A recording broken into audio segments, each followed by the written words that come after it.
Industrial relations, employee-employee relations have come to a decisive point in Sri Lanka, especially after the end of the conflict. It's been nearly 3 years for the end of the conflict, and how has the labor relations in Sri Lanka really taken a foot? To discuss about all this and more, we have with us this evening Mr. Ravi Peiris, Director General of the Employees Federation of Ceylon. A very good evening and welcome to BIZ First in Focus. Thank you. Starting off, Mr. Peiris, tell me, your organization has been established in the island since 1929, one of the oldest trade unions in Sri Lanka. What has been the role of the EFC over the last few decades in the island? Well, I think the EFC primarily was set up as an offshoot of the Ceylon Chamber of Commerce in 1929, when it was felt that there has to be a separate organization to handle industrial relations issues. Because this was a time that the Sri Lankan workers were basically uprising against the British rulers in terms of their rulers in the government as well as their rulers in their enterprises. Mm-hmm. So they thought that there has to be some specialized institution which has to be set up to resolve disputes and advise employers, and that is how the Employees Federation came to be. And the first collective agreement dates back to 1929, when the EFC signed this collective agreement with the union of the famous A.E. Gunasinghe, who is regarded as one of the labor leaders of Ceylon. Mm-hmm. Ever since then, the EFC has taken a very responsible role as an advisory body to employers. Why I say responsible role is that we have always advised employers to be compliant with the laws, to be compliant with labor standards. And that is the basis on which we take in employers to our membership. And we are very clear about it. But at the same time, once they are in our membership, we are totally employer focused when we try to look into the interests of employers. Has the EFC been successful over the years, especially let's take into account the last 2 decades or so? Have you all been successful to promote employee-employee relations over the last few years, especially the last 2 decades alone? I'm happy that you have asked me a very important question. When you said last 2 decades, it makes matters very easy for me because it's exactly 2 decades after I have joined the EFC. In terms of statistics, let me say this. In 1992, the time that I joined, the EFC was working with a professional staff of 8, including the CEO. And there the membership was around 150 to 200 maximum. Today, after 2 decades, we are working with a professional staff of 25 and a membership over 550. So those are statistics. I know statistics merely doesn't say much, but obviously people would join us because of some reason. Because it is not just a membership where you don't pay anything. There's substantial payment involved and there's value for money. So I think in terms of membership we have grown and employers have had faith in us, and we continue to press for the rights of employers. Why I say rights of employers is that I think the time has come for us to look at the rights of employers, because we always talk of rights of workers, which is good.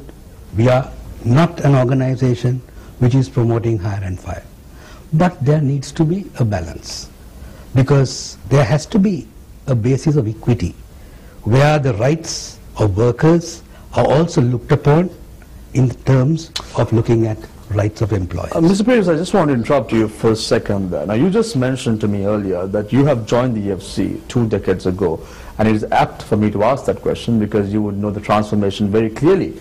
I want to know, since the last 2 decades, let's take into account the last 2 decades alone, what laws have you been able to implement, brought forward during the last 2 decades to promote the relations between the employee and the employer? Well, as an organization, we do not always be reliant on changes of law, although we always strive for it, because that is something beyond our control, because the policy makers have to make the changes. We can only make submissions, and that is what we have been doing. And in fact, it was just a few months ago that we just a month ago that we had a media conference subsequent to a survey that we conducted on the impact of labor laws on generation of employment, where 91% of the employers who have responded to this survey say that labor laws in our country are a hindrance to employment generation. So nothing much has been done in terms of changes in the labor laws, but I must say a lot of things have been done in promoting good industrial relations. Have you all been able to, Mr. Peiris, to have a dialogue with the government in respect of these archaic laws that is in existence in the industrial sector of this island? Have you all been able to have a dialogue with them? Oh yes, very much. We've been able to have a dialogue with them, and I am happy to say that in respect of one area, we have been able to make some impact and we have got some relaxation, especially with regard to the 5-day week work arrangement. And I think it is important to say that in the context of the May Day, because the May Day is commemorated to remember the 8-hour working day. And here what we asked the government was to relax the laws, to allow employers who work on 5.5 days to work on 5 days and work the same amount of working hours that you work on 5.5 days. In other words, the spread over the working hours of Saturday over Monday to Friday without any additional payment. So that needs a change of legislation. And through a lot of effort on our part, making submissions and lobbying it at the National Labour Advisory Council, now at the moment we have got some temporary relief and temporary approvals are being given to factories to work on that basis. So I think that is quite an achievement because we have very limited power in terms of changing regulations. But you all do have a dialogue constantly. Of course we have every month there is this body called the National Labour Advisory Council, where representatives of trade unions, representatives of employers, and I am a member of the NLAC. So that is one of the ways in which we express our views.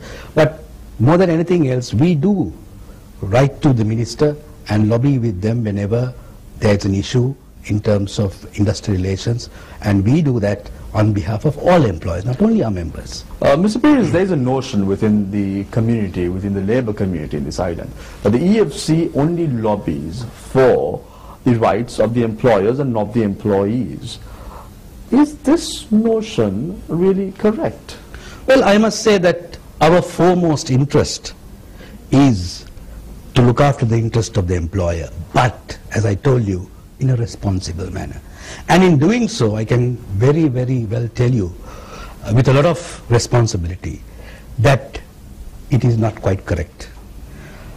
The best example that I can give you is the time that the government was promoting a pensions bill. Now this was being promoted, and that is the time that the trade unions and the EFC both got together and said that we are not for it. And the EFC very, very clearly said that we are not against the concept. We are not against the concept, and we thought that the bill itself was something that should not be implemented because it was not the best for us and the workers. So that is where we got together with the workers for the interest of the workers.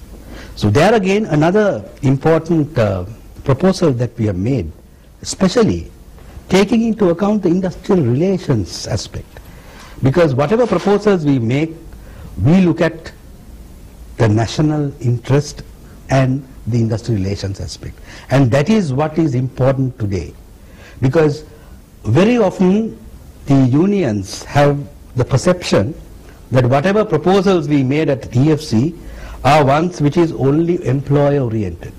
It is not so.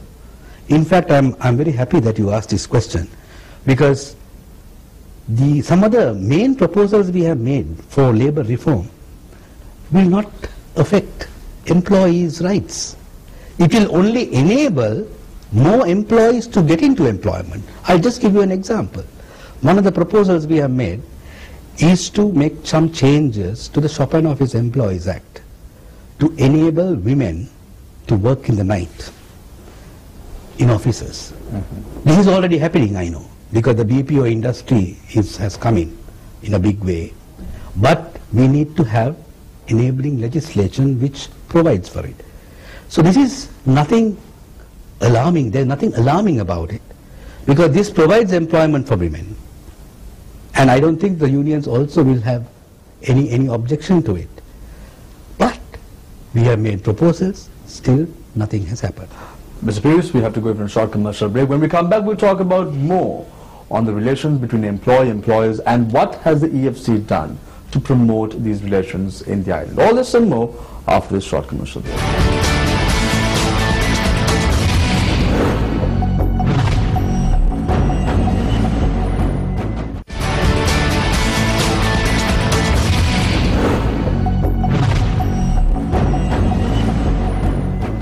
Welcome back to BIZ First in Focus. Our guest this evening is Mr. Ravi Peiris, the Director General of the Employees Federation of Ceylon. Mr. Peiris, before going for a short commercial break, we were talking about the role played by the EFC to promote the employee-employee relations in the island. However, I want to drag your attention to the 1999 amendment that was brought forth to the Industrial Disputes Act. However, your organization is now lobbying to revoke this amendment and move into a new piece of legislation. Why is this? Thank you for asking me this question, because I think it's very important that the public should be aware of our reasons. The Amendment 56 of 99 was introduced just before the presidential elections in 99 in December, at a time when employers and workers were having discussions on something called the Workers' Charter. Now they wanted our proposals as well, and we were looking at strengthening collective bargaining and also strengthening freedom of association, but on a fair basis. A lot of complaints were made during that time that certain employers were openly flouting these labor standards, and therefore the unions wanted certain unfair labor practices recognized. And at the same time, the employers also wanted certain unfair labor practice on the part of employees recognized. Because if you can remember, it was in the 1990s that some of the employees used to climb up water towers and demand for compensation. Fortunately, that culture has gone.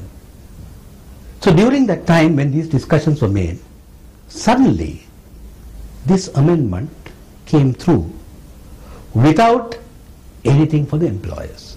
This is just before the presidential election, correct me if I'm wrong. That's right, just before the presidential election. And this particular piece of legislation is discriminatory of employers, because it only highlights the unfair labor practices on the part of employers and nothing on the part of workers. It also has a very significant feature, because it compels employers to bargain with trade unions or work organizations which has more than 40% representation. Now we have been always doing that. Collective bargaining, the EFC from the inception, before this law came into being, we were adopting that practice. But through this legislation, collective bargaining became mandatory. Now, if you look at the ILO convention number 98, it is very, very clear that collective bargaining between employers and worker organizations and trade unions must be voluntary. The voluntariness is a basic concept in collective bargaining. So then again, this piece of legislation is contrary to the ILO convention itself. So as a result, this piece of legislation, although it was mooted and brought in to strengthen trade unions, to recognize trade unions, today the trade unions have themselves conceded that it hasn't done much, and they want more regulation on it. So do you mean to say, Mr. Peiris, that